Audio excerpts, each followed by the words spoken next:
औषध नाही, इंजेक्शन नाही, आता ऑपरेशन शिवाय पाठ आणि मानेच्या दुखण्यापासून आराम मिळवा. NC वेलनेस सेंटर, नवल पेट्रोल पंपासमोर, रेल्वे लाईन, सोलापूर. तो पारित नाही झाला. नाही, दोन प्रस्ताव करता घेता येणार नाही. मग तो पूर्ण सभा तहकूब झाली असती तर आपण हे मान्य करता आलं असतं. त्यांनी त्या प्रस्तावातले 10 मधले 8 नावं, MIMचं एक 9वं नाव हे डिक्लेअर होत आहे. म्हणजे टोटल 8 लोकांची नावं डिक्लेअर झाली आणि 2 नावांसाठी आम्ही सभा अर्धवट करणार. ही कुठला प्रस्ताव? आणि त्यांनी तसंही सांगितलेलं नाही की आम्ही 8 नावं डिक्लेअर करतोय. आणि हे त्याच्यामुळे ही नियमबाह्य चुकीच्या पद्धतीनं महाराष्ट्रात आज सगळीकडे नव्यानं महापालिका झालेले आहेत. असं कुठेही घडलेलं असेल. मी फडणवीस साहेबांना विनंती करतो, शिस्तीचे नेते म्हणून तुम्हाला महाराष्ट्रात ओळखलं जात आहे. फडणवीस साहेबांनी नगरसेवक म्हणून काम केले, महापौर म्हणून काम केले. महापौर पदाचे काय अधिकार असतात, सभागृहात किती गरिमा असते.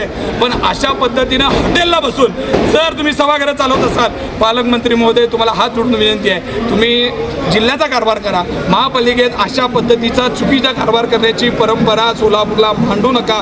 सोलापूरकर आधीच तुम्हाला त्रस्त झालेले आहेत. तुमची काय डिशाव बंदूक मारण्याचे फोटो बघून सोलापूरकर ऑलरेडी त्रस्त असताना तुम्ही आता नवीन काय गोष्टी या सभागृहात करून आम्हाला सगळ्याला त्रास देण्याचं काम करू नका. भारतीय जनता पार्टीनं त्यांचे 87 नगरसेवक आहेत, तरी त्यांना 88 करायचं होतं. त्याचं कारण असं होतं की त्यांना असं वाटतं संख्या गणितामध्ये त्यांच्या 87ला त्यांना 7 जागा मिळतात. म्हणून त्या 88 जागा करण्यासाठी त्यांनी 25 लाख रुपये देऊन त्या वैभव तुरे या कॅन्डिडेटला त्यांचा पाठिंबा घेतला. वास्तविक भारतीय जनता पार्टीच्या विरोधात ते लढला. भारतीय जनता पार्टीच्या उमेदवारांना काढून वैभव तुरे निवडून आला आहे. 87 जागा असताना जो 88 जागेसाठी त्यांना नागपूर मिटिंग करावी लागली.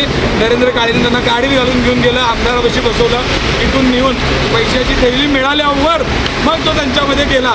आणि ठीक आहे, प्रत्येकाचा अधिकार आहे, कोण कुठं जावं काय करतात तो त्याचा वैयक्तिक अधिकार आहे. आम्हाला सोलापूरकरांनी महापालिकेत सोलापूरकरांचे प्रश्न मांडायला पाठवलाय. आम्ही आमच्या कामाशी हे ठाम राहू एवढं आम्ही सांगतो. बापू, ते सदस्य तुमच्या सोबत आले की तुमचे एक स्वीकृत वाढला असता असं म्हटलं जात आहे. मी कुठल्याही सदस्याला आणण्याचा प्रयत्न केला नाही. ह्याचं कारण सांगतो. कारण आम्ही इलेक्शनला जरी एकत्र होतो, एक आमच्या 4 सदस्यावर आम्हाला स्वीकृत मिळत नव्हतं हे आम्हाला माहिती. पाय दुखत होता, पायाचा त्रास होत होता आणि अगोदर आम्ही पाय दुखतोय म्हणून पायावर खूप इलाज केला. NC वेलनेस सेंटरला भेट दिली. त्यांच्या ट्रीटमेंटनी मी अगदी आता 100% पूर्ण बरी आहे. आणि मला बरेच दिवसापासून मानेचा आणि पाठीचा खूप त्रास होत होता. मी आता कुठली ट्रीटमेंट घ्यावं ह्या संदर्भात मी NCS ह्यांचे व्हिडिओ बघितले. इथे आल्यानंतर मला सरांनी आणि निकिता मॅडमनी ह्याच्याबद्दल जी काही माहिती दिली त्याच्यानुसार मी इथे ट्रीटमेंट घ्यायला सुरुवात केलेली आहे. त्या ट्रीटमेंटनी मला 5 दिवसातच इतका फरक जाणवलेला आहे. माझ्या मुंग्या पूर्णपणे कमी झालेल्या आहेत.